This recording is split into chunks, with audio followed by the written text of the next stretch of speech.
السلام عليكم، اهلا بكم.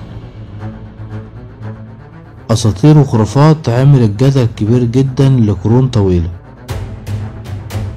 وده بسبب بئر تاريخية فضلت لمدة طويلة جدا لغز محير محدش يجرؤ على استكشافه. ده اللي هنعرفه في حلقتنا النهاردة اللي هتكون بعنوان بئر برهوت قعر جهنم.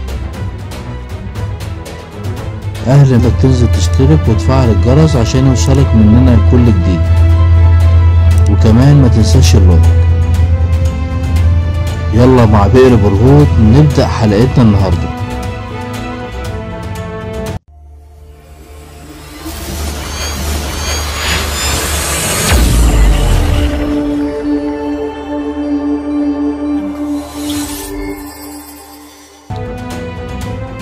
نروح لدولة اليمن وبالتحديد في محافظة النار، ودي اللي موجود فيها بئر برهوت.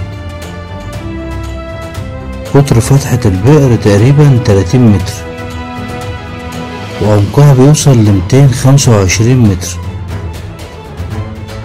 والعرض بيوسع من أسفل البئر وبيوصل لغاية 116 متر. والبئر موجود بين جبال صغيرة وسهول، وبيبقى أغلبها من الصخور الجيرية، وعلى عمق تقريبا 65 متر من السطح، وتخرج مياه من جوانب الحفرة عشان تكون شلالات شكلها جميل جدا. والبئر بيحتوي على كائنات مخيفة جدا زي الأفاعي والضفادع والخنافس. ومن المستحيل رؤية قاع البئر إلا في حالة واحدة بس، وهي تعامد الشمس على البئر. لما بتعامد الشمس على البئر بتشوف أشجار كثيفة جدا جوه البئر،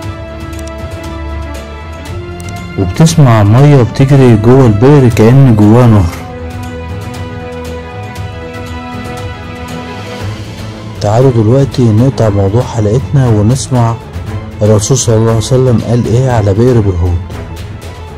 في الحديث الشريف قال: خير ماء على وجه الارض ماء زمزم، وشر ماء على وجه الارض ماء برهوت. صدق رسول الله صلى الله عليه وسلم. وفي اساطير كتيرة جدا اتكونت عن البئر من الحكايات الشعبية اللي موجودة هناك،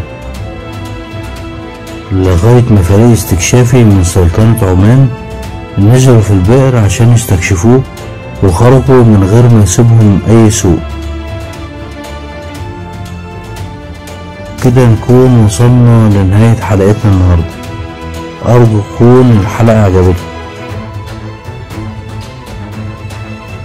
قبل ما اختم حلقتنا النهاردة، لو اول مرة معانا في القناة من فضلك تنزل تشترك وتفعل الجرس عشان يوصلك مننا كل جديد، وكمان ما تنساش اللايك. اشوفكم في حلقات جاية كتير. سلام.